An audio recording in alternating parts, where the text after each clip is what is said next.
Ce soir, par la grâce du Seigneur,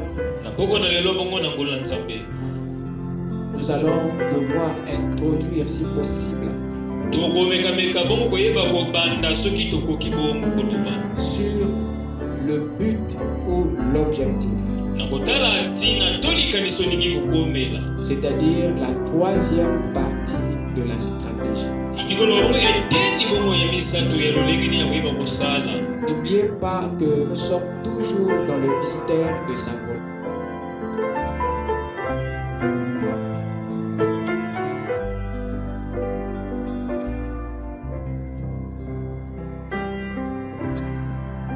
Amen. Que le Seigneur vous bénisse. Je vous salue tous dans le nom du Seigneur Jésus-Christ. Et je remercie le Seigneur pour nous avoir réunis ce soir dans sa présence. Pour apprendre encore quelque chose de lui. Afin de lui être agréable dans notre marche. Alors sans plus tarder, je vais vous inviter à vous lever pour lire les Saintes Écritures.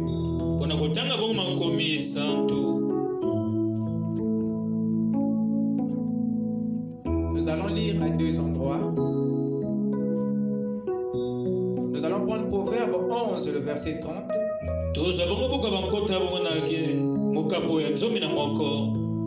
Et ensuite nous prendrons Jean 14, le verset 12.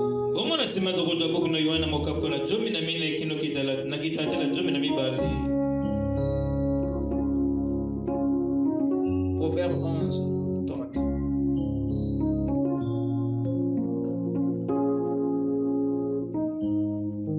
Le fruit du juste est un arbre de vie.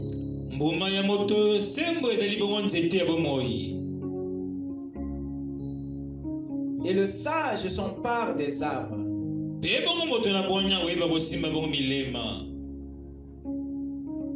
Amen. Amen.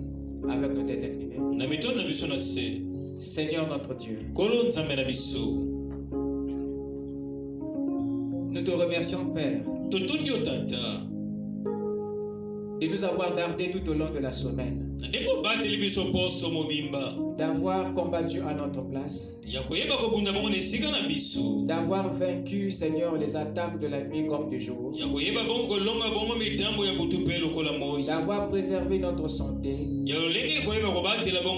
d'avoir pourvu à nos besoins. C'est pourquoi ce soir nous sommes venus, Seigneur, te dédicacer le souffle de vie que tu nous as donné, afin qu'il continue à être à ton service. Seigneur Dieu, nous ne sommes pas dignes. Laisse que ton sang qui a coulé à Golgotha puisse nous purifier de tous nos péchés et donner accès à tout un chacun de nous dans le lieu très saint. Pardonne chaque péché qui a été commis en secret comme en public. Ne nous laisse pas repartir de la manière que nous sommes venus. Puisse quelque chose, Seigneur, venant de toi, puisse s'installer dans nos âmes, afin que nous puissions rentrer dans un réveil. Bénis ta parole. Viens l'ouvrir pour nous, Seigneur. Parcours chaque cœur. Discerne les pensées et les cœurs. Et donne à chacun au-delà de ses attentes. Car si tu ne viens pas au milieu de nous,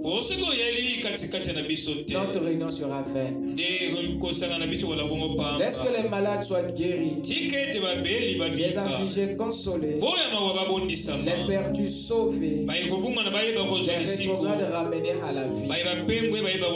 Que la puissance de la résurrection contenue dans ta parole et dans ton esprit amène à la vie toutes les semaines sémence derrière la chair. Accorde le Seigneur, alors nous te prions de bénir l'âme de ton serviteur William Branham, ainsi que celui du pasteur Lys. Laisse que Père, ta venue remplisse nos cœurs de joie, dans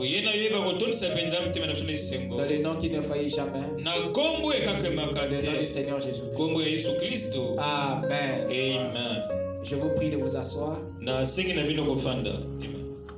Pendant que nous ouvrons dans Jean chapitre 14, le verset 12.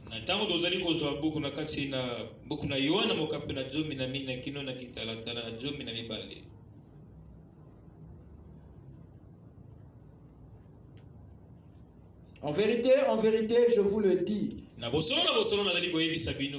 celui qui croit en moi fera aussi les œuvres que je fais, et il en fera de plus grandes, parce que je m'en vais au Père. Amen. Que le Seigneur ajoute ses bénédictions à la lecture de sa parole. Amen. Ce soir, par la grâce du Seigneur, nous allons devoir introduire, si possible, sur le but ou l'objectif, c'est-à-dire la troisième partie de la stratégie.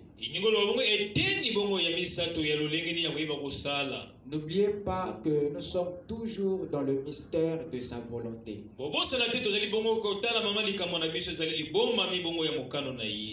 Et là-dedans, nous sommes en train de voir quelle est la volonté de Dieu pour la mission. Dieu veut que dans cette mission qu'il a attribué à son Église,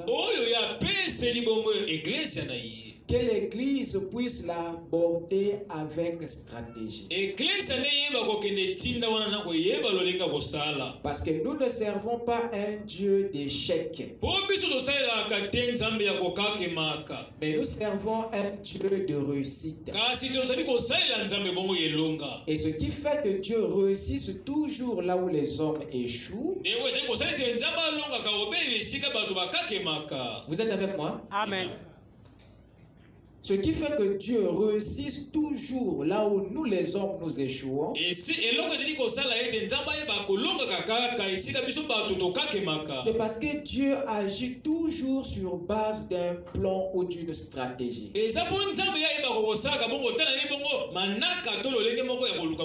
Ça a toujours été sa façon de faire. Dieu ne peut pas amorcer une activité si il ne l'a pas d'abord planifié. Et Frère Branham dit au sujet de la création, he drew it in his mind. Il avait d'abord dessiné dans sa pensée. Parce qu'il est l'architecte de son propre ouvrage. Le Seigneur ne fait rien avant de planifier. Et c'est ça qui lui permet de prévoir tout. Même tes erreurs, il les a déjà planifiées. Voilà pourquoi ça ne dérange même plus son programme. Il a fait de telle sorte que même tes erreurs soient prophétiques. Tout ne peut conquérir que pour son bien, grâce à son omniscience.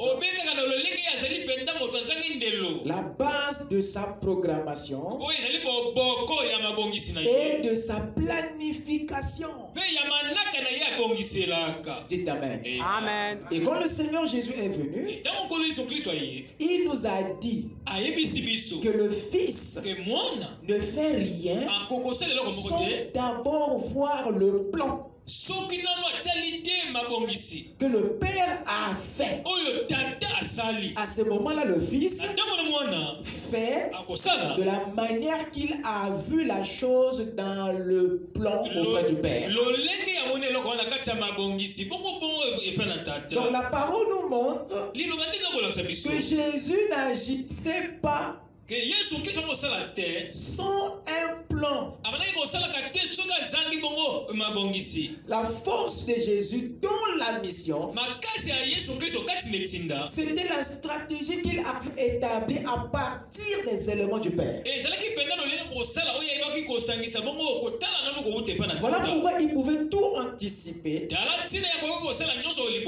Voilà pourquoi il pouvait tout prévoir.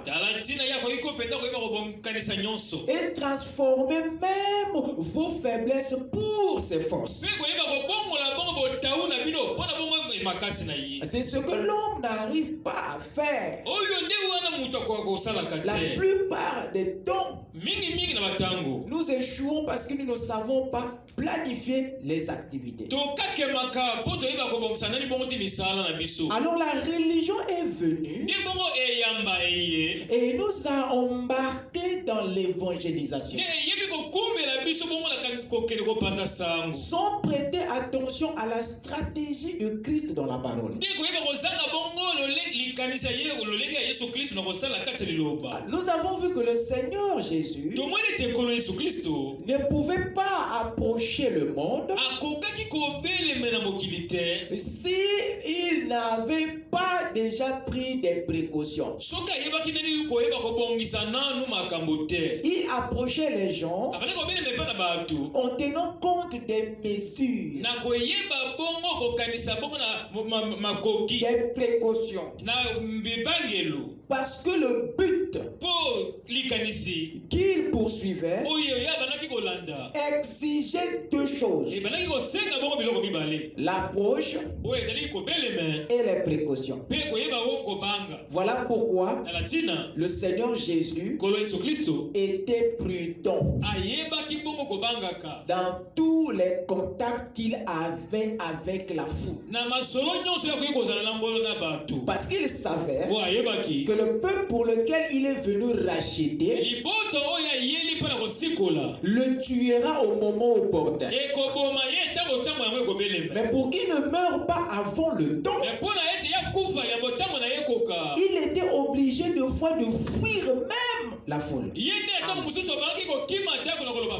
Combien de lapidations le Seigneur a évité? Vous les lecteurs de la Bible, vous savez que le Seigneur a évité des lapidations. La Bible dit même il se déroba, il prit la fuite. C'était les précautions qu'il prenait pour ne pas démolir le but. Amen. Parce que s'il meurt avant le temps, il ne sera plus en mesure de dire à la croix: Père, tout est accompli. Amen. Alors voilà pourquoi à son tour, lorsqu'il nous envoie dans le monde de la manière que le Père lui avait envoyé, il nous donne les mêmes instructions. Il repose la mission sur la stratégie qu'il avait appris du Père.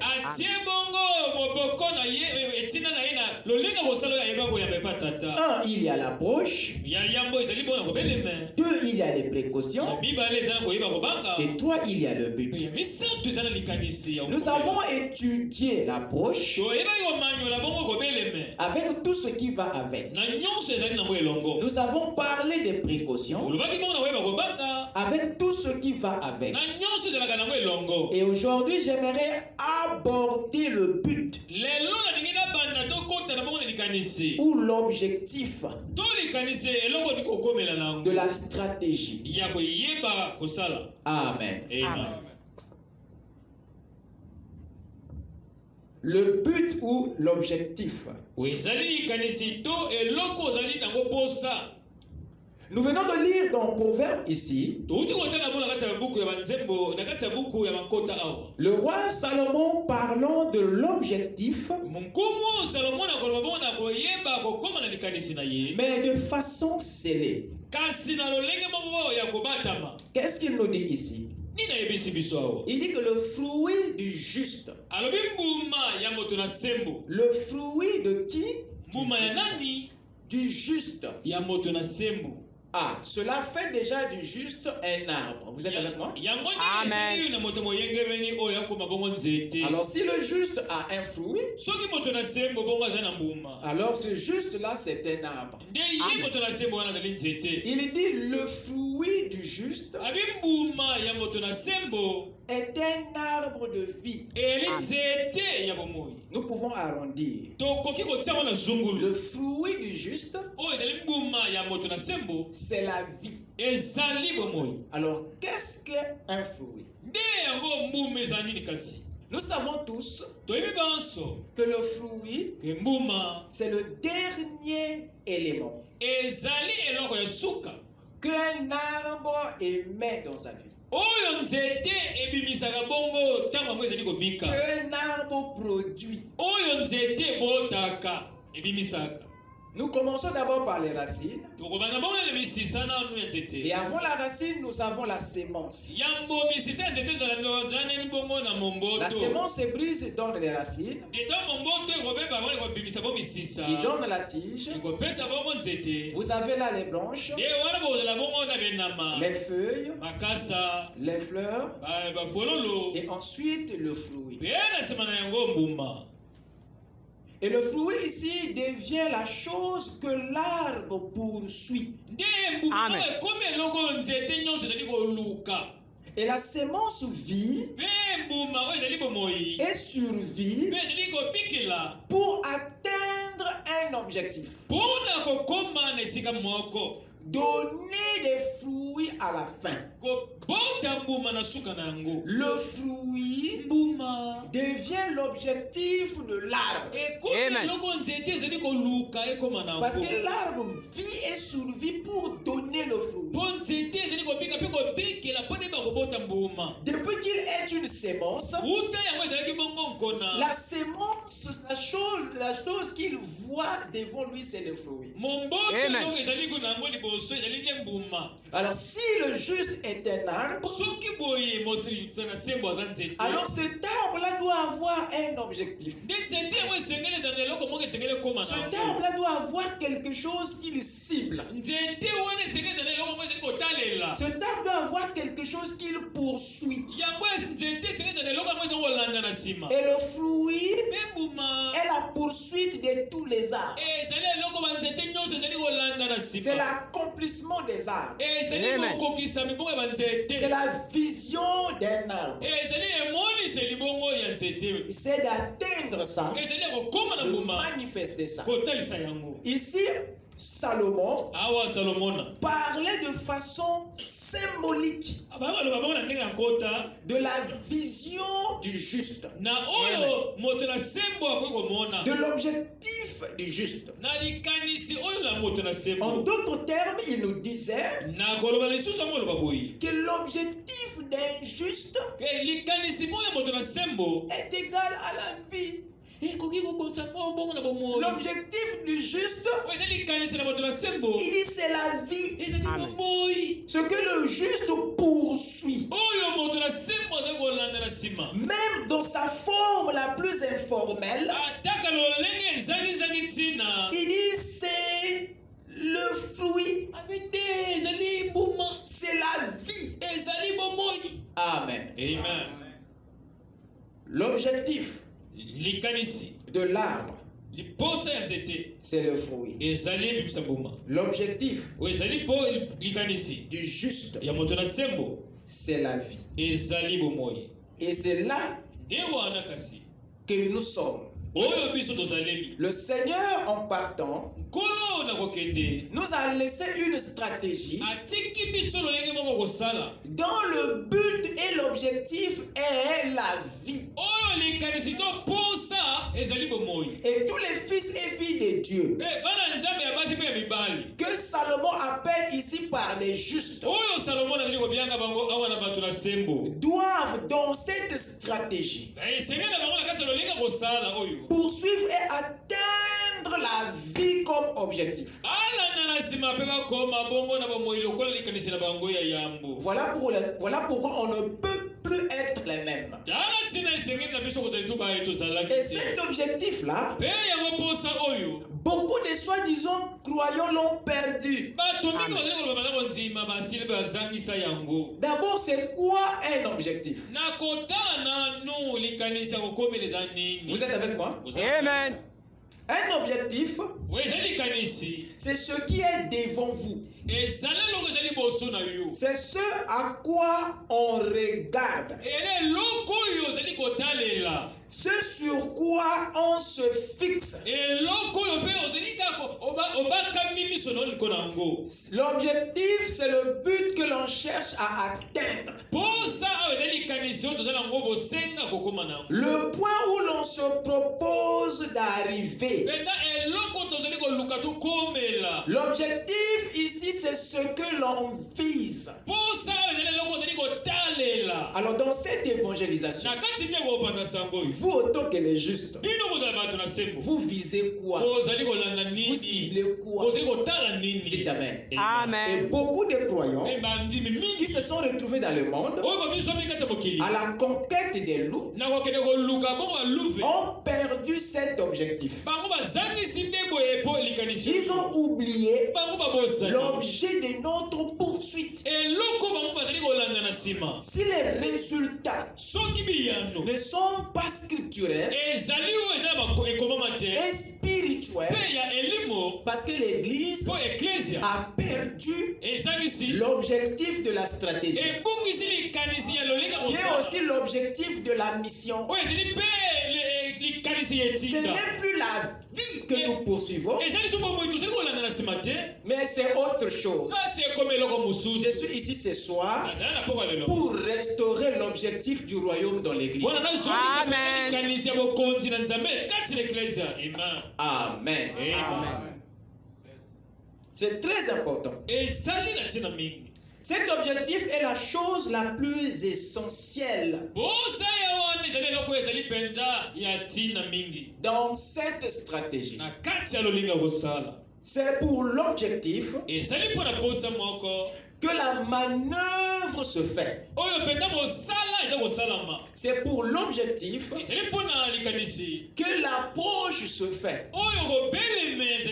C'est pour l'objectif que les précautions se prennent. Pour dire que l'objectif est la chose la plus importante de la stratégie.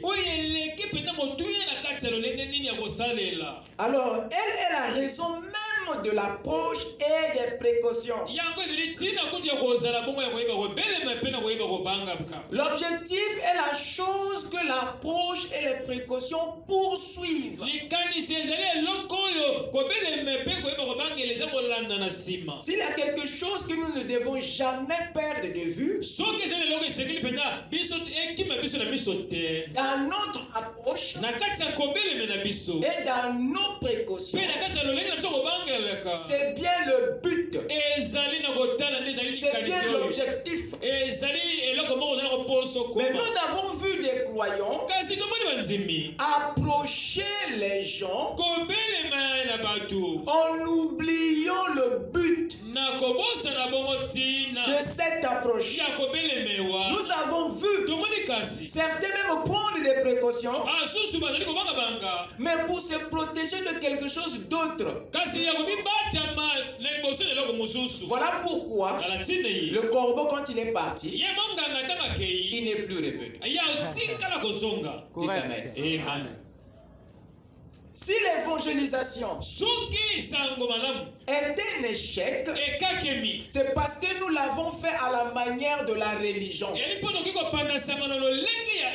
Mais pour qu'elle soit une réussite, elle doit être abordée à la manière du royaume. Amen. Alors l'objectif doit être à nouveau fixé et placé. Alors rien dans cette stratégie n'est moins important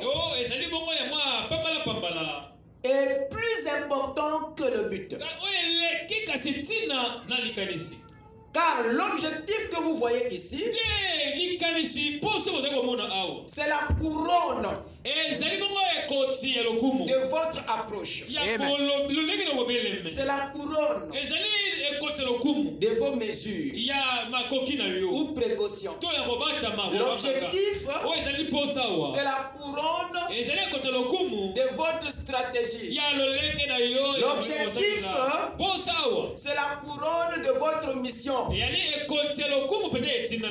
Pour ne l'avoir pas connu, beaucoup ont fait naufrage dans l'évangélisation. Beaucoup sont allés ailleurs. Qu'est-ce qui s'est passé? Les gens ont substitué autre chose à l'objectif. Les gens ont créé d'autres objectifs différents de l'objectif que Christ a laissé.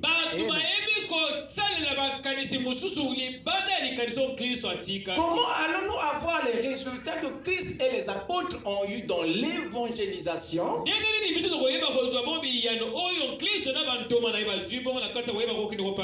Du moment où nous nous sommes écartés de l'objectif de Christ. Du moment où nous avons substitué autre chose à la place de l'objectif original de Christ.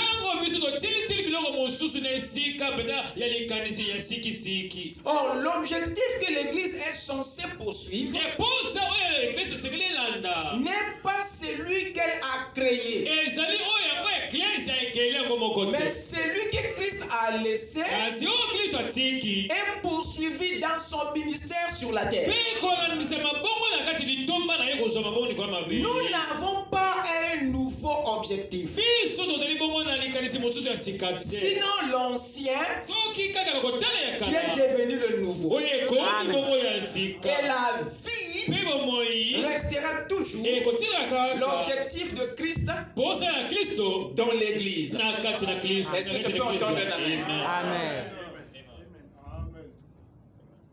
Voilà pourquoi le salut n'a plus la même connotation aujourd'hui.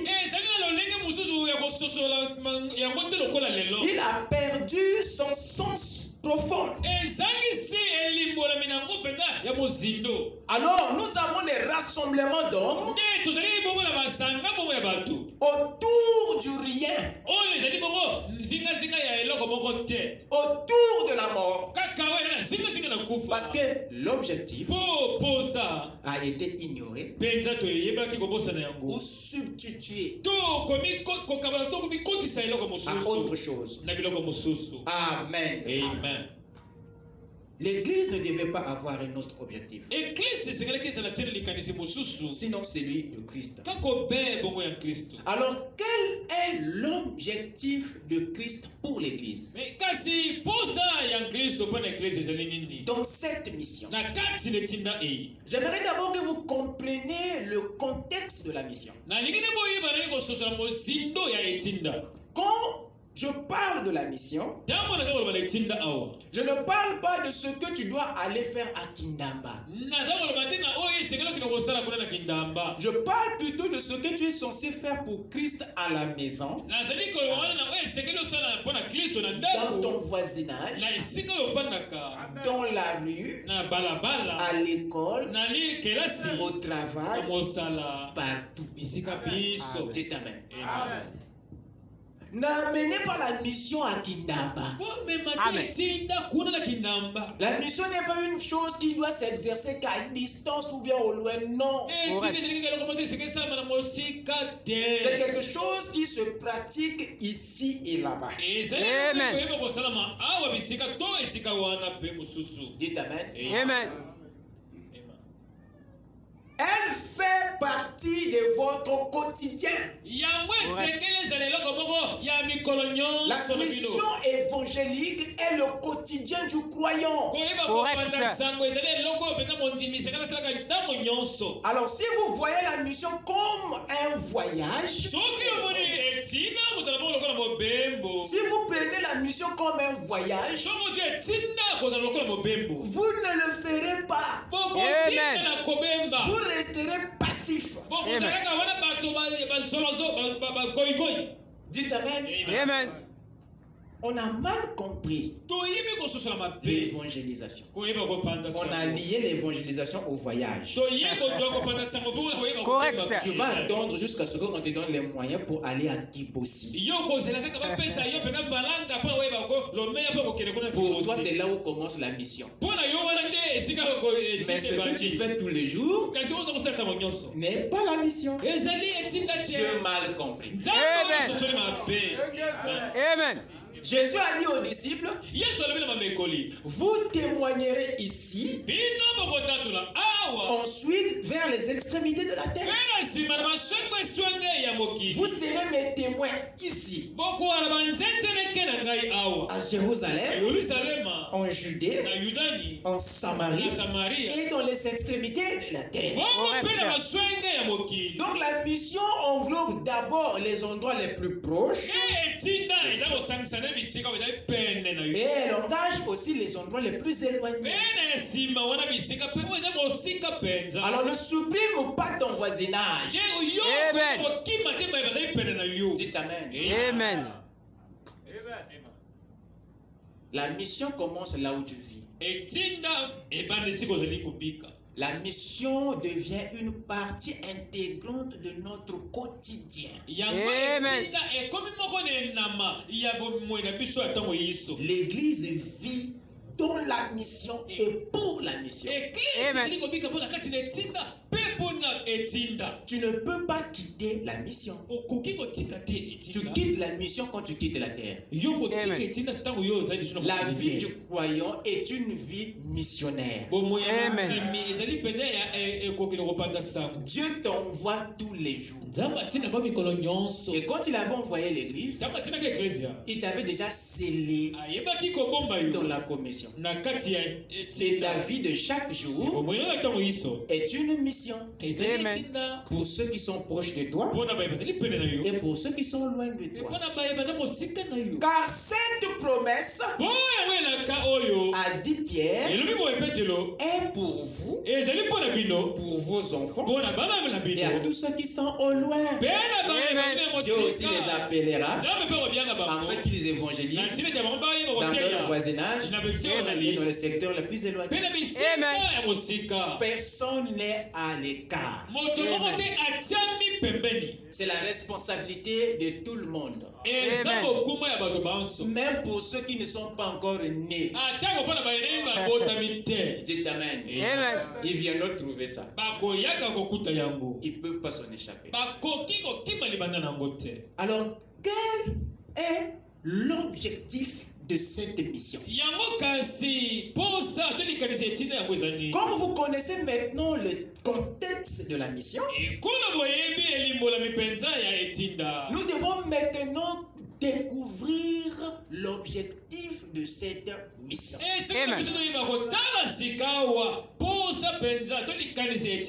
Parce que l'objectif dont nous parlons est la troisième partie de la stratégie. La raison même de ton approche et de ta protection. Amen. Ouvrez rapidement avec moi dans Matthieu 28, le verset 19.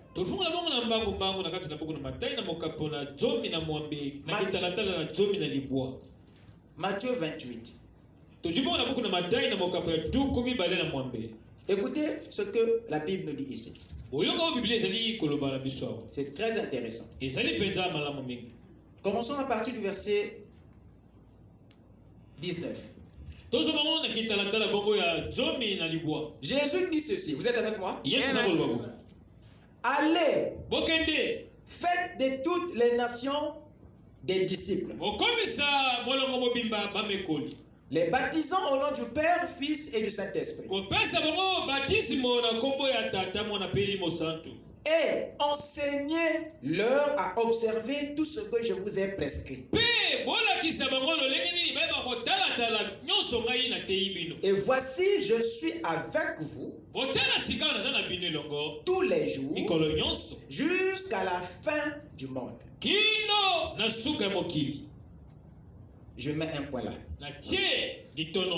Si Jésus promet ici d'être avec nous tous les jours jusqu'à la fin du monde, ça veut dire qu'il n'est jamais parti. Je répète. Si Jésus a promis être avec nous tous les jours jusqu'à la consommation des temps, ça veut dire que le gars n'a jamais quitté la terre. Alors pourquoi doit-il encore revenir s'il n'est jamais parti? Avez-vous déjà pensé à ça? Merci. Pourquoi doit-il revenir du moment où il n'a jamais quitté la terre? Voici que je suis avec vous tous les jours jusqu'à la fin des temps. Le gars a kidnappé. Amen. Il est toujours là. Amen. Pourquoi tu lui dis que tu vas revenir? Vous comprenez? C'est l'église qui est distraite. Dites amen. Amen. La deuxième question qu'on doit se poser: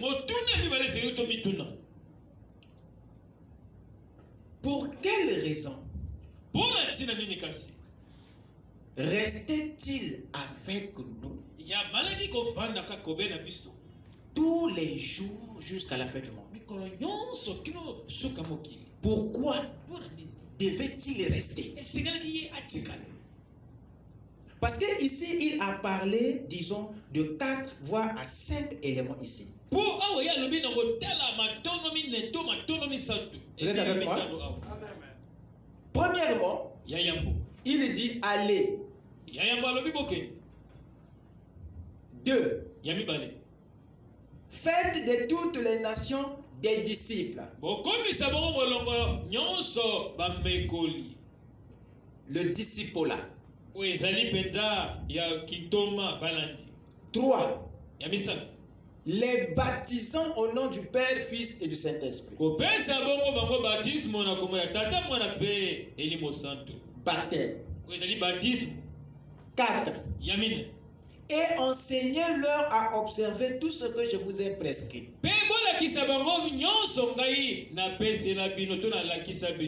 Enseignement. Et c'est au bout de l'enseignement qu'il nous dit ceci: voici, je suis avec vous tous les jours jusqu'à la fin du monde. Alors la question est celle-ci: pourquoi devait-il rester avec nous, avec les disciples, tous les jours jusqu'à la fin? Était-il resté avec eux pour que les disciples aillent? Non. Était-il resté avec eux pour que les disciples fassent des disciples? Non. Était-il resté avec eux pour que les disciples baptisent les gens? Non. était-il resté avec eux pour que les disciples enseignent? Non. Pourquoi? Parce que tout ceci n'a rien à voir avec l'objectif. Ce sont les éléments de la poche. Alors pourquoi était-il resté avec les disciples tous les jours jusqu'à la fin du monde? Pour quelle raison? C'était pour sauver. Pour qu'il sauve tout ce que les disciples enseignaient, baptisaient, disciplinaient, approchaient. C'était pour les raisons du salut qu'il était resté avec eux. Amen.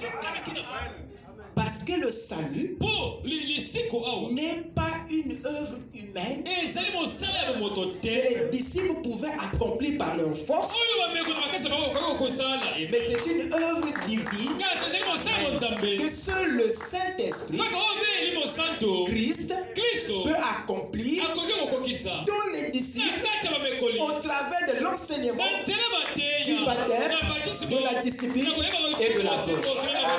Amen. Que Dieu bénisse. Amen.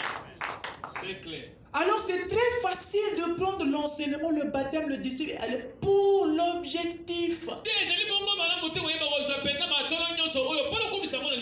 Et aujourd'hui, beaucoup des églises pensent que l'objectif de la mission, c'est partir. C'est discipliné. C'est baptisé. C'est enseigné. Point.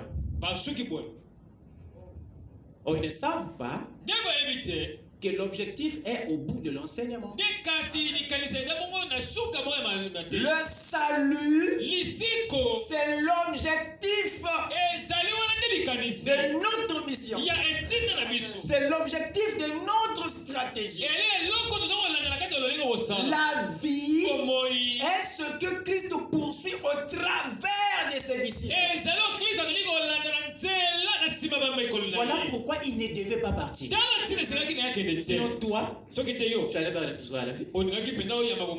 Il est celui qui transmettait la vie au travers de son église, son corps. Aussi il vide le corps. Avec quoi le corps va te communiquer? Dites amen. Amen. Il devait rester pour que les autres soient sauvés et continuent à être sauvés. C'était l'œuvre du Christ dans les disciples.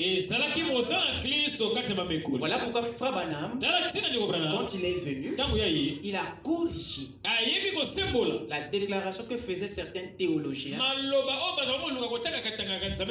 au sujet des actes des apôtres. Il a dit non, vous faites erreur. C'est pas les actes des apôtres. C'était les actes du Saint-Esprit dans les apôtres. Amen. Parce que les apôtres n'avaient aucune vie, aucune puissance pour accomplir ce qu'ils ont fait. C'était nécessairement Dieu en eux. Dites amen. Amen. Prenons rapidement Marc 16. Car nous avons le même problème là-bas. Je prends les écritures que beaucoup de gens utilisent, mais qu'ils comprennent mal. Parce qu'ils ont développé des faux objectifs à partir des vraies écritures.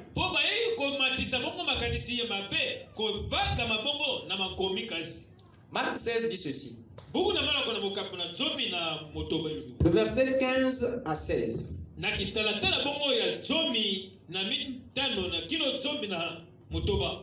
Puis il leur dit, allez par tout le monde. Et prêchez la bonne nouvelle à toute la création. Celui qui croira et qui sera baptisé sera sauvé. Amen. Nous pouvons sectionner ici les différentes actions. Il y a aller, il y a prêcher, il y a croire, il y a baptême et il y a enfin sauver. Dans cette écriture, l'objectif, c'est pas aller, c'est pas prêcher, c'est pas croire, c'est pas baptiser, mais c'est être sauvé au travers de ce qu'il a cité.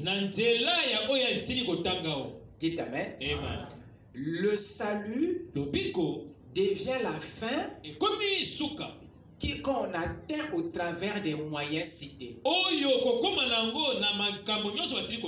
C'est le salut qui vient au travers de l'approche, de la prédication, de la foi et du baptême. Ce sont les actes au travers duquel le salut vient.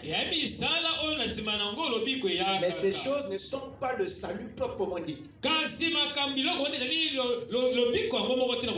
Parce que ceux qui vont ne font pas forcément des sauvés. Ceux qui prêchent ne font pas forcément des sauvés. Il y a des prédications qui ne produisent même pas le salut. Même quand nous prenons la foi, la Bible dit le diable croit aussi. Le frère Branham dit il croit mais il n'est pas sauvé. Il y a le baptême que quelqu'un peut prendre sans pour autant que la question du salut soit réglée. Dites Amen. Mais si le baptême devient pour vous l'objectif, vous risquerez d'avoir une grande assemblée de non-régénérés.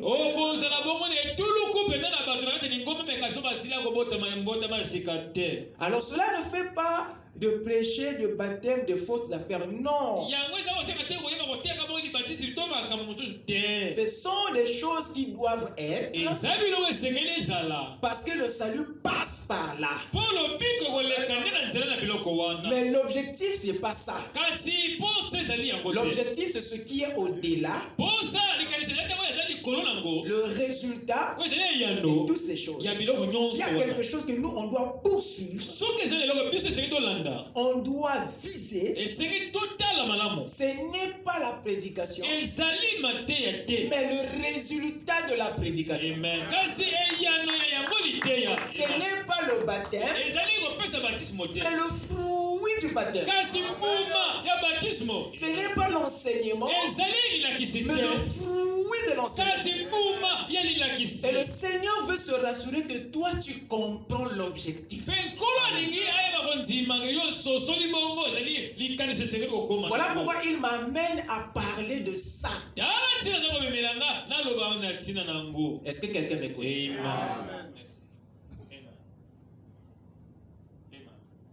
Parce que si tu es sauvé, il est nécessairement important que tu connaisses le salut.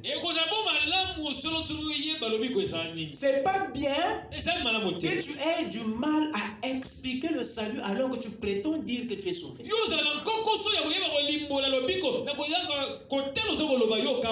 Comment tu n'arrives pas à expliquer ce que tu détiens? Donc, qu'est-ce qui prouve que c'est pour toi? Voilà. Je répète. Tu as du mal à expliquer ce qui est dans tes mains. Qu'est-ce qui ne dit pas que tu as volé ça? Si c'est pour toi, décris-nous. Dites Amen. Parce qu'il est temps que la chose et toi vous devenez un. Amen. Alors là, on veut dire que non, tu as le titre de propriété. En dehors de ça, laissez de nous embrouiller. Laissez ceux qui ont le Saint-Esprit prêcher la parole. Amen. Amen. Amen. Voilà. C'est ça. Donc voilà, l'objectif c'est le salut. Ce qui est au bout des choses citées ou précitées.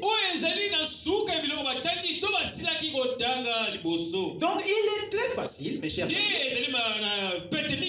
de manquer l'objectif. Donc il est facile pour nous de substituer l'objectif à ces choses. Et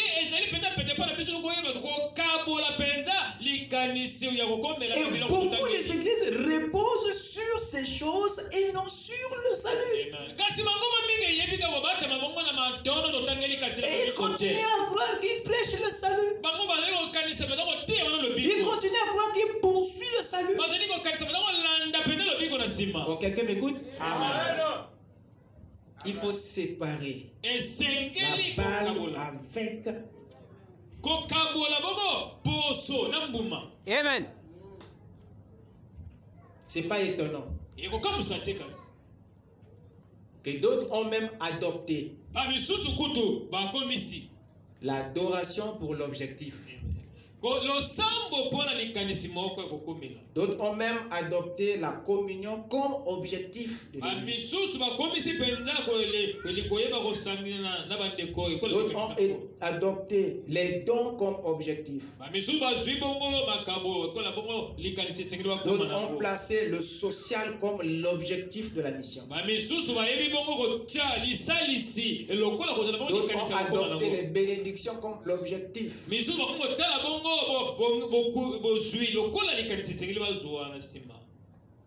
Amen.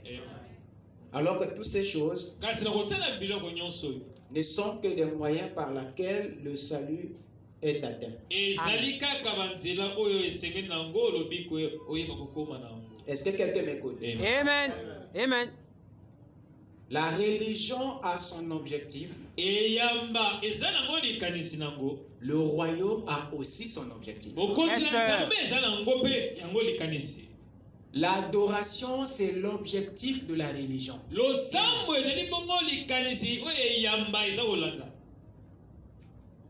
Mais le salut est l'objectif du royaume. Voilà pourquoi vous remarquerez dans les dénominations, ils mettent l'action sur les chants, sur l'adoration, sur les rites, les cérémonies, les histoires, parce qu'ils pensent que le salut est dedans.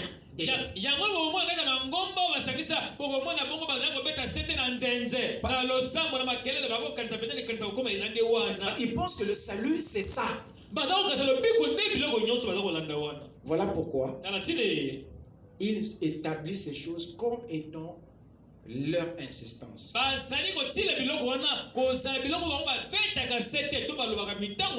Or, quand vous voyez cela, c'est simplement la preuve que cette communauté ignore le véritable objectif de l'Église.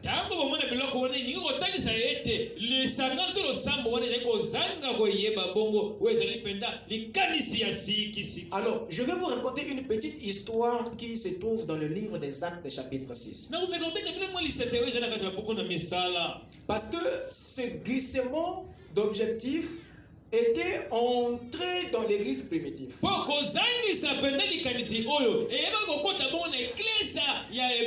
Et heureusement que les apôtres étaient sensibles à cette erreur. Je suis dans Actes chapitre 6. En ce temps-là, le nombre des disciples augmentait. L'église commençait à grandir. Et les problèmes aussi commençaient à grandir. Alors qu'est-ce qui s'est passé? La Bible dit que les hellénistes murmuraient contre les Hébreux.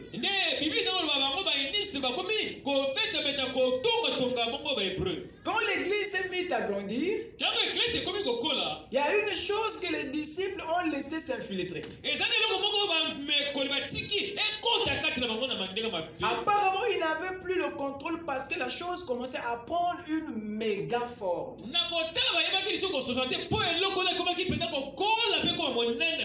Alors il y a eu des clans qui se sont formés dans l'église. Il y a eu les hellénistes et il y a eu les hébreux. La Bible souligne ça pour vous montrer les deux tendances qui étaient nées dans l'église primitive à l'aube de sa croissance. Mais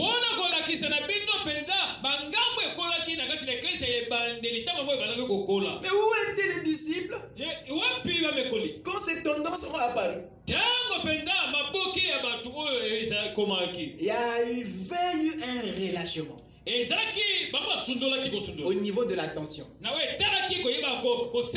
Les hellénistes là, en fait ce sont les Hébreux, ce sont des Juifs mais qui avaient adopté la tradition des Grecs, qui vivaient comme à la manière des Grecs. Mais c'était les Juifs mais qui préféraient adopter certaines histoires des Grecs. Et c'est ça les hellénistes. Donc ils sont venus dans l'église, mais ils n'ont pas abandonné certaines traductions des Grecs.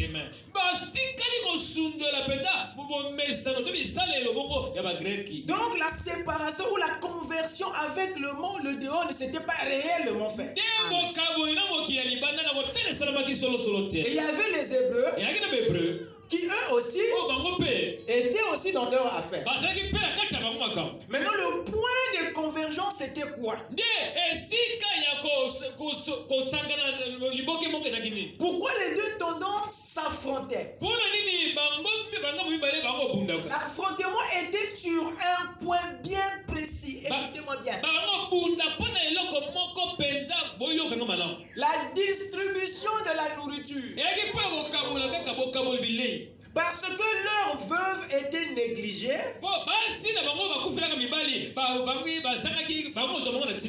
Dans la distribution qui se faisait chaque jour. Donc dans cette grande assemblée, il y avait une distribution alimentaire qui se faisait tous les jours. Donc la séparation a eu lieu non sur base des choses spirituelles, base des choses charnelles. Amen. Est-ce là le signe d'une maturité?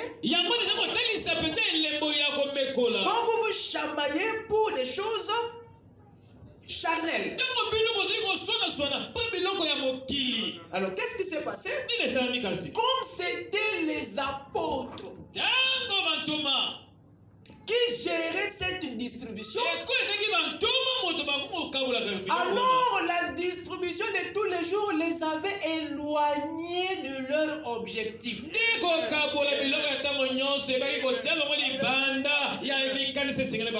C'est plus tard que les apôtres se rendent compte, mais comment ça? Est-ce que c'est pour ça que le Seigneur nous a envoyés? Alors Pierre s'est réveillé de son sommeil. Il dit mais qu'est-ce qui se passe? Les gars, on s'est éloignés de l'objectif. C'est pas pour ça qu'on a été suscité.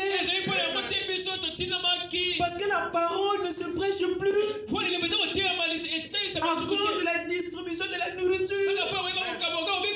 Le ministère ne s'exerce plus à cause de cette affaire. Nous nous sommes écartés de l'objectif.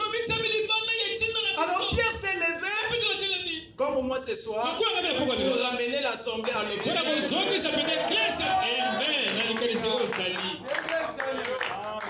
Et qu'est-ce qu'il dit? Écoutez, les 12 convoquèrent la multitude des disciples.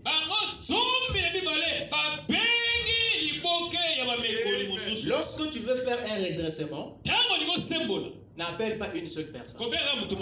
Appelez tous les concernés.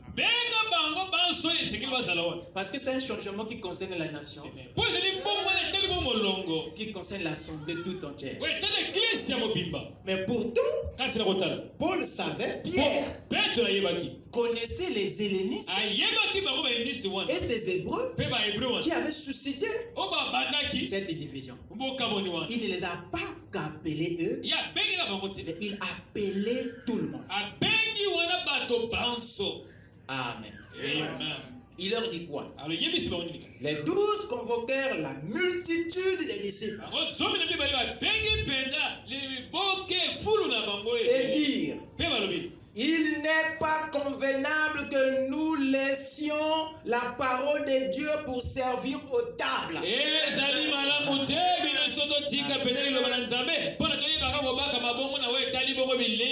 Ça veut dire qu'ils avaient laissé. Et là, il vient maintenant pour corriger. Mais j'apprécie Pierre parce qu'au moins il était honnête. Il est monté pour corriger. Dites amen. Espérons que toi et moi, nous ayons aussi le sang riche pour revenir à l'objectif. Êtes-vous prêts? Amen. Oh, que le Seigneur vous bénisse.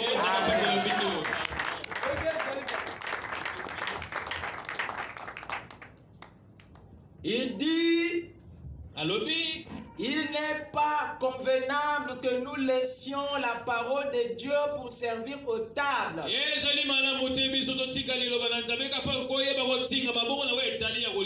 C'est pourquoi, frères, choisissez parmi vous 7 hommes de qui l'on rende un bon témoignage, qui soient pleins d'Esprit Saint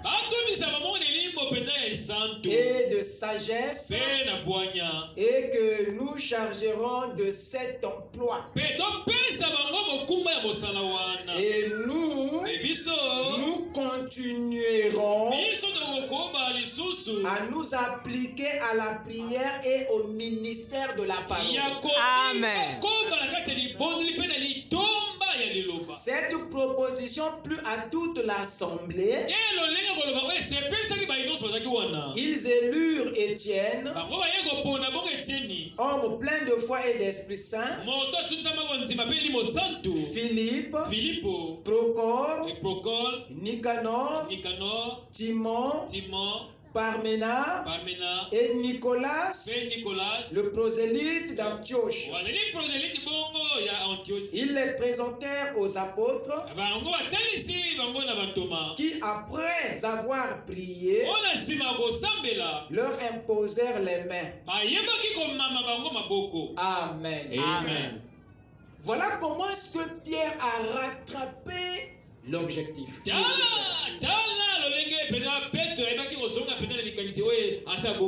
Parce que c'était un homme qui se souciait du salut des gens. Alors comme ils avaient abandonné l'enseignement, et Pierre savait que ce serait maintenant difficile que le salut soit maintenant disponible parce que le salut passe par l'enseignement.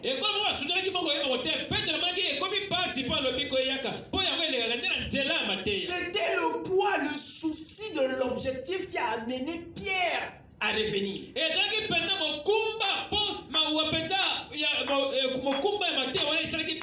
Parce qu'il savait que le Seigneur leur avait laissé pour le salut. Alors moindre écartement est un gâchis. Et quand ils se sont éloignés, il s'est vite levé pour ramener les choses. Et cela a plu à tout le monde parce que leur âme avait reconnu l'objectif. Amen. Amen. Alors, qu'est-ce que le salut? Lorsque vous dites que votre objectif, autant qu'Église, c'est le salut. Alors nous devons comprendre c'est quoi le salut. Parce que je ne peux pas aller prêcher le salut aux gens. Je ne peux pas parler du salut à ma grand-mère qui vit avec moi si je ne connais pas exactement ce que c'est. Il est l'heure que l'Église arrête de mystifier les choses simples.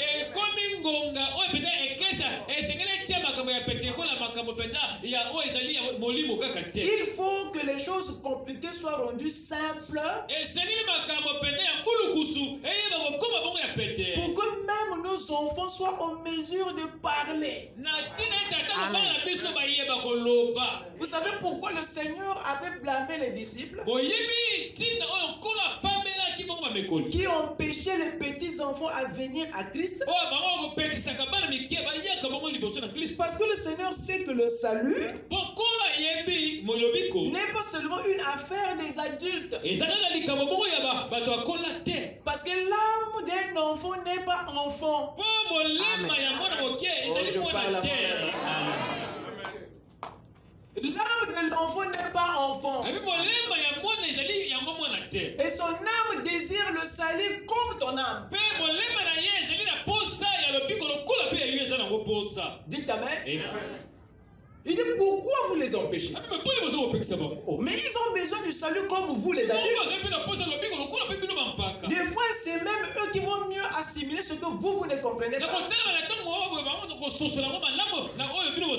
C'est à 12 ans que Jésus prêchait au docteur. L'âge physique n'avait rien à voir.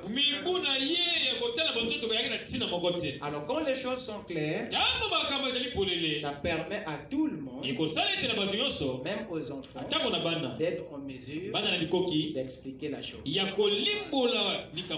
Parce que nous avons l'enseignant intérieur, le révélateur de la parole. Amen. Amen.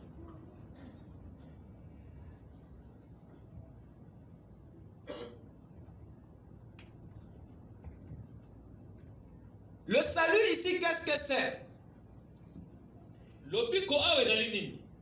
Le salut, qu'est-ce que c'est exactement? Premièrement, le salut dont nous parlons ici n'est pas une œuvre humaine, mais il est une œuvre divine. Frère Branham dit dans la prédication qui est ce Melchisédek, paragraphe 174, 174, il dit ceci: le mot grec pour salut c'est sozo.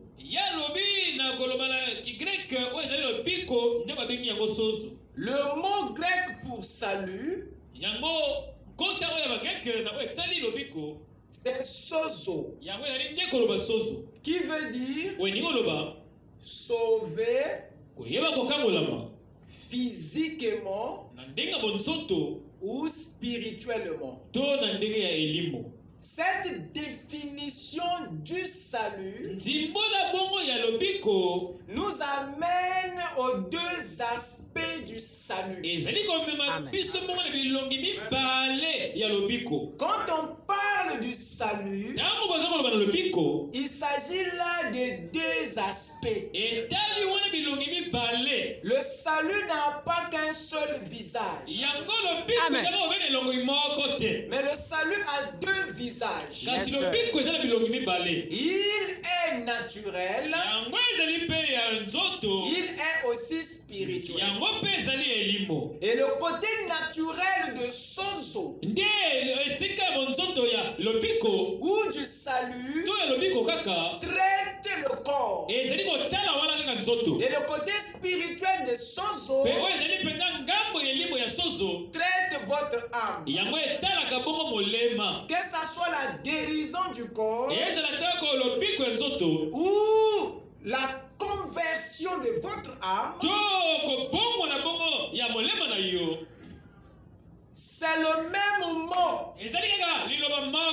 Pourquoi? Parce que le salut va avec les deux. Mais il y a un côté du salut qui est plus important que l'autre. Ce qui fait que tu peux manquer la guérison du corps,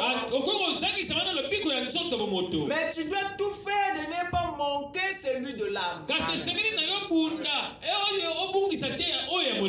Alors à quoi bon être guéri dans le corps et être perdu dans l'âme? Je préfère être sauvé dans mon âme et de ne même pas être guéri dans mon corps. Parce que si je perds mon corps au travers d'une maladie, le salut qui est dans mon âme pourra ramener mon corps à la vie. Amen. Il pourra guérir ce corps qui est malade. Dites amen. Amen. Le côté du salut le plus important n'est pas celui du corps, mais c'est celui de l'âme. Amen. Et les deux vont ensemble. Mais il y a un qui est prioritaire ou primordial. Est-ce que quelqu'un m'écoute? Et le salut qui est sozo ici est un changement radical qui arrive soit à votre corps, soit à votre âme. Lorsque la femme à la perte de sang avait touché le vêtement de Jésus, Jésus lui a dit: va ma fille, car ta foi t'a sauvé. Ça, c'était le salut du corps. Mais on utilise le même mot pour indexer le salut du corps, la guérison du corps ou la guérison de l'âme. C'est le même mot, sauf que c'est les directions qui changent. Et en quoi consistait le salut de son corps? Cela était un salut parce que la maladie s'était radicalement arrêtée pour céder la place à la bonne santé, le changement. Donc quand on parle du salut, que ça soit celui du corps, que ça soit celui de l'âme, on parle là du changement. Du changement. Amen. De la délivrance. Amen. Je vais l'écrire. Le salut, c'est le changement. C'est la délivrance. C'est la libération. Le salut, c'est aussi le règne. Amen. Amen. De qui? Le règne de Dieu. Le changement de Dieu. La délivrance de Dieu. la libération des dieux. Parce que le salut est une œuvre divine. Dans votre corps ou dans votre âme. Voilà ce que c'est le salut. Qu'est-ce que le salut? C'est un changement, une délivrance, une libération. C'est le règne de Dieu dans ton corps ou dans ton âme. Dites amen. Amen. Ce sont des changements, des délivrances, des libérations, les règnes que Dieu opère ou dans ton corps ou dans ton âme. Dites amen. Amen. Voilà votre sozo. Amen. Avec ces deux aspects. Correct. Amen. Mais le côté du salut le plus important, c'est celui de l'âme. Amen. Alors si vous avez un message, en d'autres termes, le véritable message du salut, si vous l'avez, il doit alors produire les deux aspects du salut. Un véritable message du salut doit apporter un changement, doit apporter une délivrance, doit apporter une libération, doit apporter le règne de Dieu, soit dans votre corps, soit dans votre âme. Si ce n'est pas le cas, ce n'est pas un message du salut. C'est un autre message. Soit des 1000 Gaïna, soit je ne sais pas de Mahomet, mais le message du salut doit soit délivrer le corps, soit délivrer l'âme. Pour que ça soit le message de Sozo. Correct. Amen. Frère Madame dit ceci dans le Dieu de cet âge. Écoutez ce qu'il dit.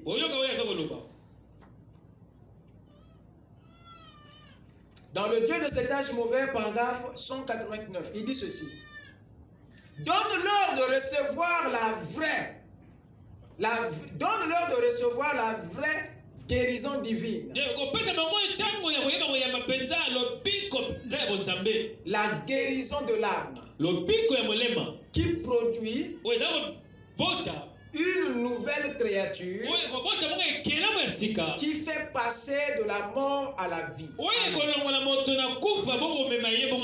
Vous écoutez ça? Amen. Frère Madame demandait à Dieu dans sa prière de donner à l'église l'aspect du salut le plus important.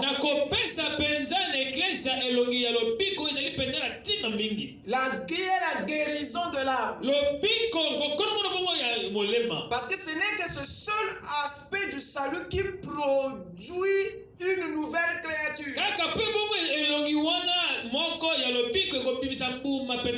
Qui fait passer ton âme de la mort à la vie. Alors ce côté-ci est plus important que de l'autre côté. La guérison du corps n'est que l'ombre de la guérison de l'âme. Mais là où Dieu mise, c'est sur ton âme. Est-ce que quelqu'un m'écoute? Amen. Voilà pourquoi nous devons faire excessivement attention avec le message du salut. Si nous avons le message du salut, nous devons produire la guérison du corps et la guérison de l'âme. Le premier et le deuxième pôle étaient pour l'église pentecôtiste de Laodicée. Le message du salut du corps. C'est avec le premier et le deuxième pôle que Dieu s'est occupé du côté extérieur de l'église au travers de Frère Branham.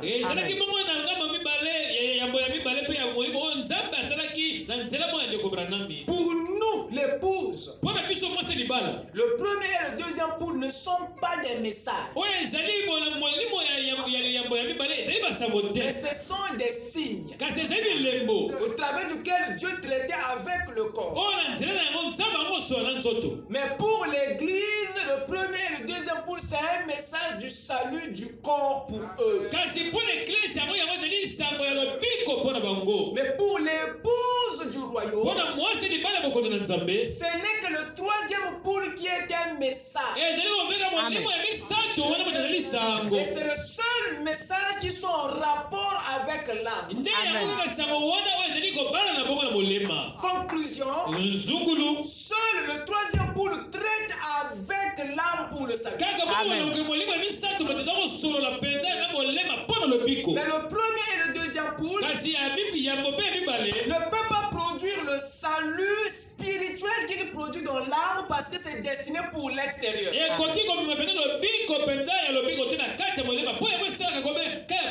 Même si vous appliquez le premier et le deuxième pôle à l'âme, le salut ne sera pas produit. Je voulais dire la conversion n'aura pas lieu. La régénération n'aura pas lieu. Ne croyez pas que vous allez créer de nouvelles créatures avec le premier et le deuxième pôle. Dites amen. C'est le troisième pôle qui fait ça. Parce que le corps n'a jamais été promis dans la nouvelle naissance. Ce n'est pas le corps qui doit naître de nouveau. Ce n'est même pas l'esprit qui doit naître de nouveau. La partie de votre être qui est concernée dans la nouvelle naissance, c'est votre âme. Alors faites attention du type de message que vous l'appliquez là. Vous voulez avoir des conversions. Vous voulez avoir des nouvelles créatures. Mais vous prêchez le premier et le deuxième pôle à l'âme. Même si ça crée des sensations et des PV. Mais ça ne va pas effectivement renouveler l'âme. C'est un message qui est plein de sensations. Mais qui ne peut pas engendrer une nouvelle créature. Donc la dispensation du message du salut, vous devez savoir quel est le message qui doit aller à l'âme pour que cette dernière naisse de nouveau. Parce que le salut est un mystère, mais qui est rendu clair à l'ouverture des sceaux. Et nous en parlons parce que Dieu a envoyé un homme. Amen. L'église a perdu le message de l'âme. Voilà pourquoi ils ont été de se débrouiller avec le premier et le deuxième pôle. Et il veut faire manger à l'âme le premier Et le deuxième pôle. Et l'église s'attend à ce que l'âme naisse de nouveau. Vous allez faire 30 ans. 40 ans. Avec un bon message. Produit des sensations. Des paix vallons. Mais il n'y aura jamais de naissance. C'est là où réside le problème d'immaturité des églises. Frère Branham ne nous a jamais laissé dans le premier et le deuxième pôle. Ça, c'est ce qu'il a laissé chez les pentecôtistes. Parce qu'eux-mêmes avaient aimé ça. Dites amen. Mais quand Dieu lui a donné le troisième pôle, le message de la création,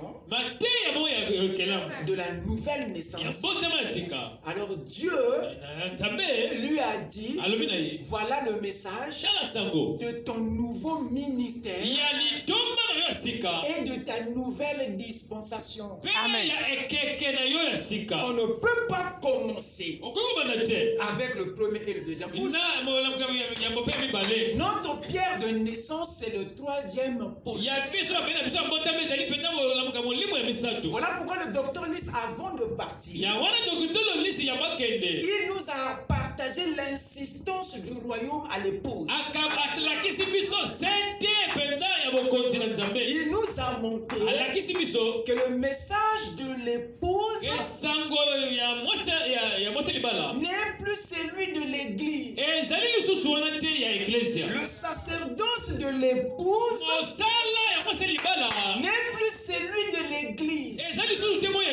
Parce que l'épouse, lui, il hérite le ministère de Aaron le père. Mais l'église reste avec celui des fils d'Aaron. Oh, est-ce que je parle à quelqu'un? Oh, pour travailler dans la troisième partie de l'homme, il faut avoir les mêmes vêtements qu'Aaron. Aaron avait deux vêtements. Aaron avait deux appels. Il était souverain et sacrificateur.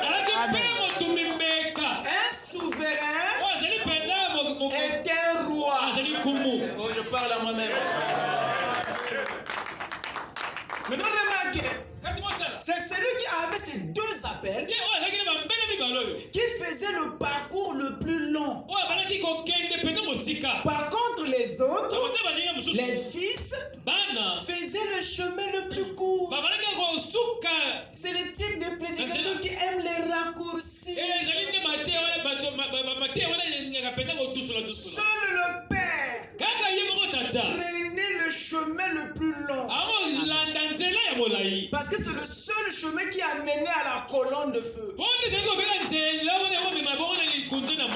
y a des prédicateurs qui n'ont jamais vu Dieu. Pour voir Dieu, il faut que tu sois mandaté dans le lieu très saint. Il est dans le tabernacle, mais il n'a jamais vu Dieu. Parce qu'il n'est jamais allé au-delà du lieu saint. Il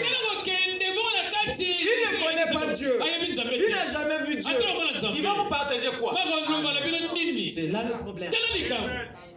Voilà. Correct. Aaron le père, son parcours était long. Et le fils lui disait, tu fais tout ça? Il dit oui. Vous aussi, pour avoir accès aux œuvres du Père, vous devez abandonner les œuvres du Fils. Amen. Alors lui, Aaron, il avait la tunique bleue. Il avait une robe bleue.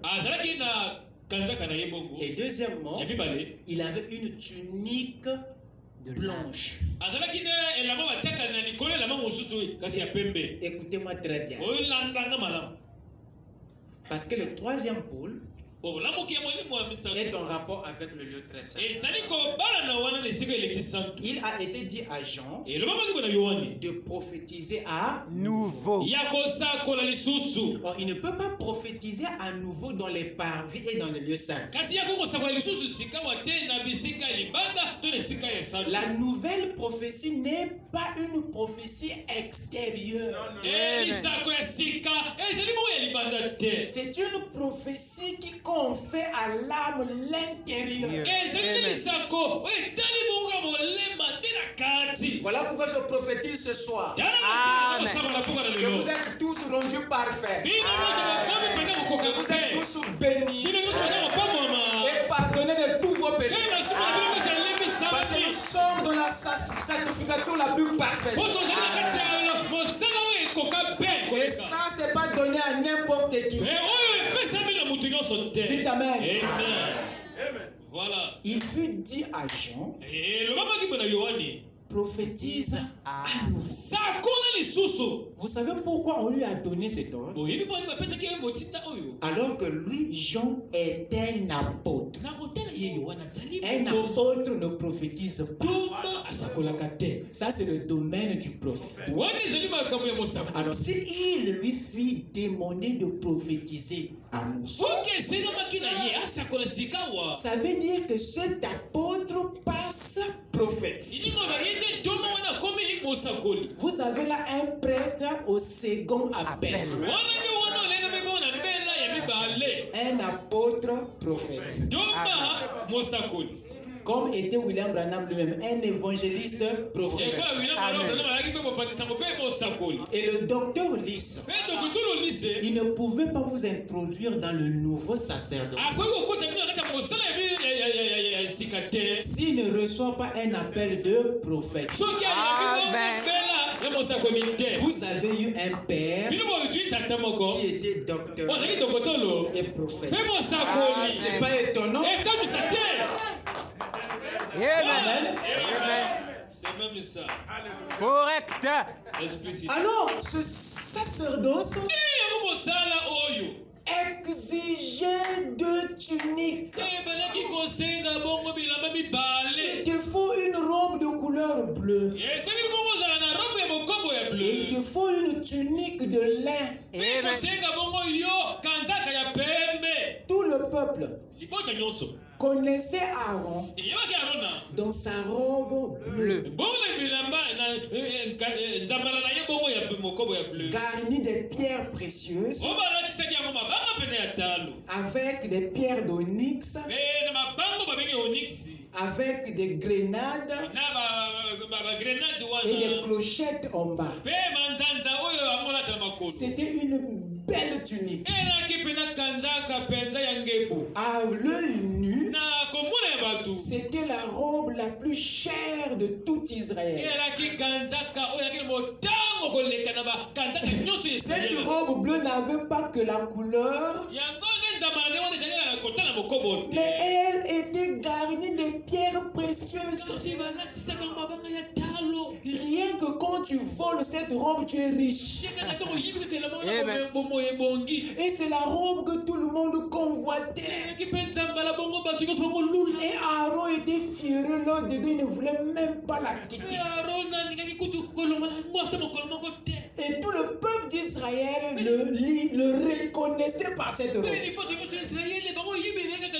Parce que cette robe lui donnait l'aspect d'un empereur. Et quand vous voyez dans cette robe, vous pouvez déjà savoir que c'est un dignitaire. Tu Amen. Mais il y avait une chose. Lorsqu'il rentrait dans le tabernacle, tout le monde le voyait dans cette robe de couleur bleue. Au jour des expiations, il rentrait au vu et au su de tout le monde dans cette robe bleue. Il traverse les pavés extérieurs dans cette robe. Il rentre dans le lieu saint dans cette robe. Mais il y a un mystère intérieur qui n'étaient pas connus de l'extérieur.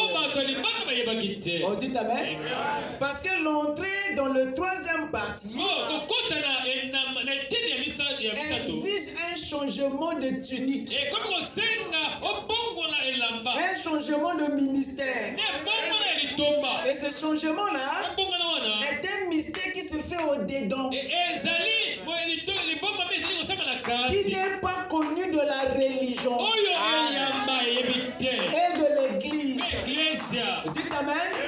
Lorsque Aaron rentrait dans le lieu saint, au bout du 7e chandelier,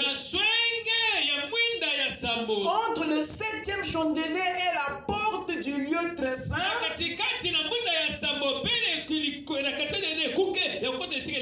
Aaron enlevait cette robe bleue garnie de pierres précieuses. Donc quand le gars arrive à la fin, il se sépare de son ministère qui était si précieux.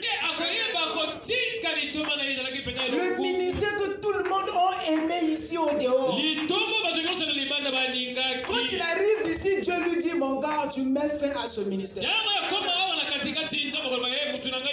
Aaron dit, mais c'est quoi le mot? Il dit que je n'ai pas besoin de ça dedans. Tu me déposes ce ministère. Parce que c'est pas ça qui va résoudre la question des âmes. Aaron dit, mais cette tunique est beau. Il dit, je m'en fous.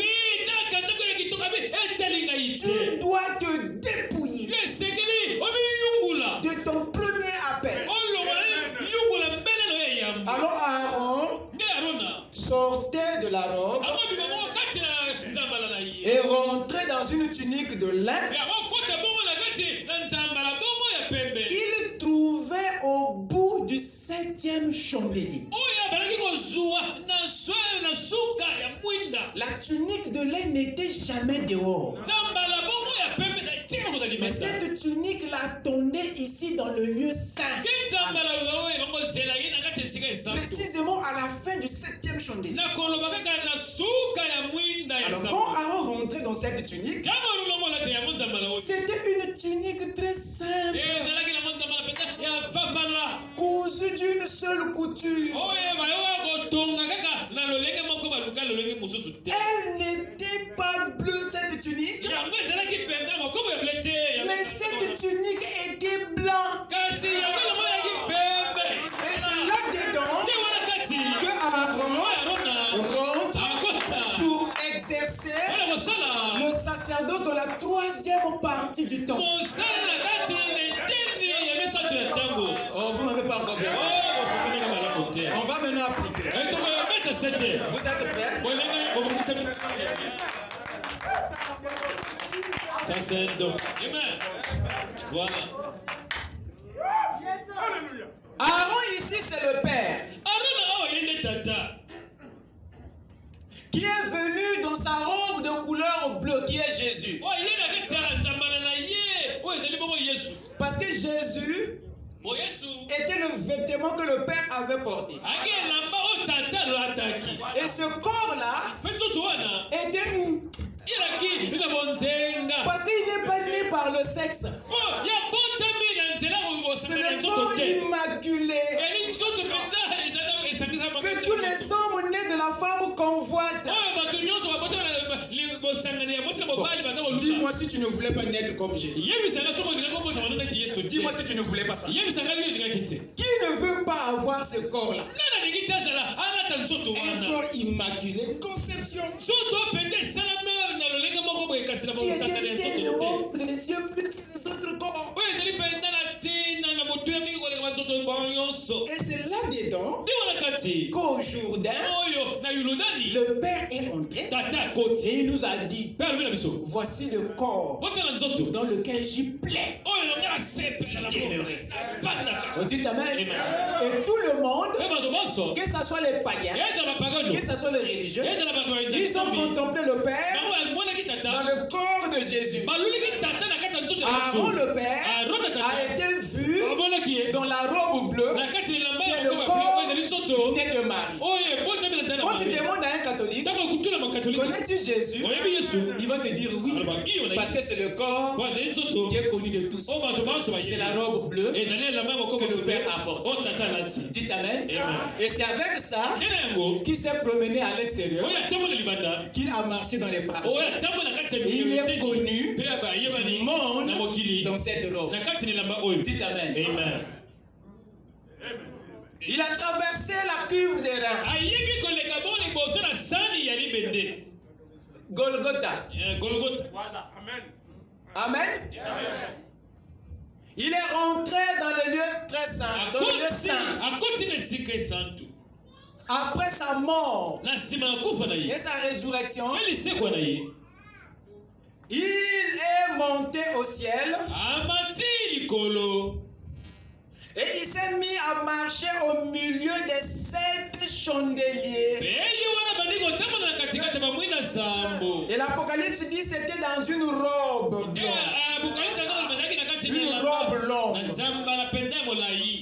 Parce que le Père, jusqu'à là, il n'a pas encore abandonné ce corps. C'était tellement précieux pour lui qu'il a récupéré ça à la résurrection. Même dans l'ascension, il l'a récupéré. Alors il s'est mis maintenant à marcher durant les 7 âges. Depuis Paul jusqu'à l'Odyssée, il marchait en maintenant sa forme. Il était connu du dehors et de l'église. Mais il y a un mystère que l'humanité n'a pas connu. C'est que dans sa traversée des âges, lorsque le Père est arrivé au dernier âge, il a fait la rencontre d'une tunique de lin. Qu'est-ce que c'était? Qu'est-ce qui avait rendu cette tunique blanche? C'était le sang de Jésus qui avait sanctifié et rendu blanc cette tunique. Et quand il arrive à l'Odyssée, le 7e chandelier, c'est là qu'il découvre ce corps, né du péché, mais sanctifié par son sang qui a coulé à Golgotha. Ça devient pour lui une tunique de lin. Alors le Seigneur n'a pas résisté. Quand il a vu le 7e ange au dernier âge, il s'est dépouillé de cette tunique et il s'est incarné ici. Et lorsqu'il rentre dans cette tunique de lin, qu'est-ce qui se passe? C'est là maintenant, c'est dans ce corps, c'est dans cette tunique, le 3e sacerdoce s'ouvre. Celui qui a introduit ça, ce n'est pas le pasteur Lys, mais c'est William Branham. Il est venu simplement continuer. Oh, dites Amen. Oh, le temps est parti.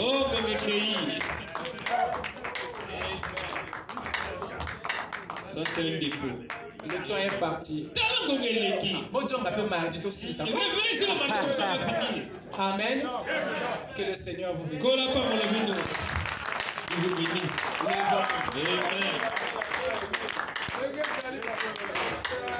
Ça, c'est un dépôt. Amen, amen. Avec nos têtes inclinées. Fire, fire, fire. Fire, follow. Fire, fire. Fire, fire, fire. Fire, follow. Fire, fire.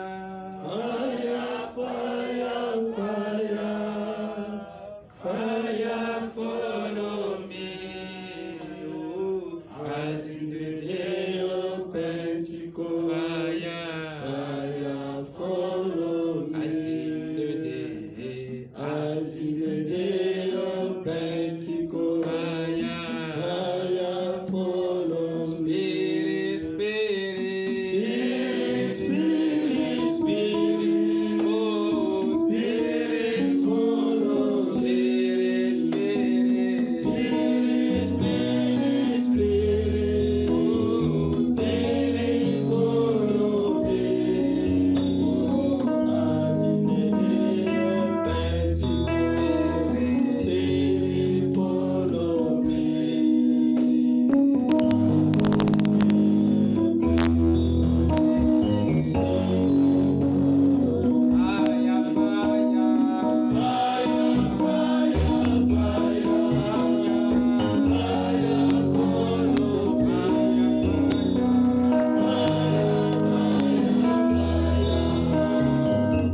poursuite de Dieu dans l'église, c'est la vie. La vie de Dieu dans l'âme. La guérison de Dieu dans le corps. Nous nous sommes écartés d'une manière ou d'une autre à cet objectif. Nous poursuivons maintenant le matériel dans l'église. Nous poursuivons maintenant le social dans l'église. Alors ça n'a pas été l'objectif de Christ dans l'église. C'est le salut. Et le salut des âmes. Et la guérison des corps. Que Dieu nous aide. Que Dieu nous vienne en aide. Pour ne pas reproduire les mêmes erreurs. Nous devons connaître avec exactitude quel est l'objectif de la stratégie. Quel est l'objectif de la mission de l'église. Car le royaume est descendu pour restaurer l'objectif du ciel dans l'église. Que chacun puisse prier.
Nous avons, Seigneur, pensé que la manifestation, la puissance et les révélations étaient anciennes ou de l'ancienne alliance. Ou celui de la nouvelle alliance. Tu avais réservé des choses, Seigneur, pour la troisième alliance. Qui est le troisième parvis, Seigneur. Et tu avais prédestiné les âmes, Dieu. Une nourriture, une manne, Seigneur, nécessaire. C'est du troisième parvis. Et c'est ce que tu viens de déverser ce soir. Voilà pourquoi nous te disons merci, Seigneur. Lorsque tu as voulu te révéler là-bas au Camino Sagnon, Seigneur, il y avait des témoins qui avaient accompagné le messager. Et ces témoins, Seigneur, ils n'étaient pas là en vain au Dieu, parce qu'ils devraient amener les détails de la vie. Et ce soir, Seigneur, nous voyons qu'il y avait un témoin qui était là-bas. Et tu viens de nous présenter ce soir afin de nous présenter les détails de la vie. Et nous te disons merci, Seigneur. Et l'ouverture des sceaux, Dieu, a été prévue pour l'épouse. Celle qui était prédestinée. Et nous croyons que nous sommes cette épouse. Voilà pourquoi, Père, tu nous as tellement aimés. Dans la continuité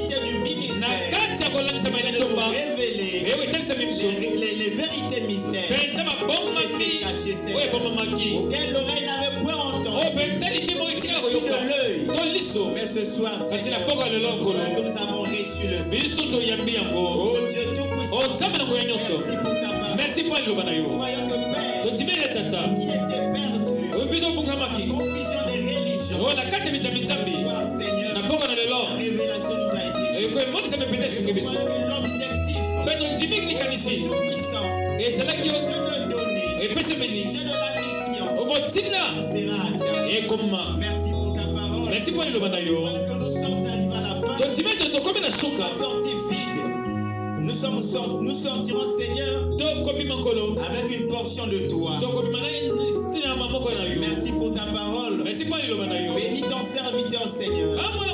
Ouvre-lui, ô Dieu Tout-Puissant, et toutes les protections nécessaires afin qu'il continue à être une bénédiction pour ton peuple.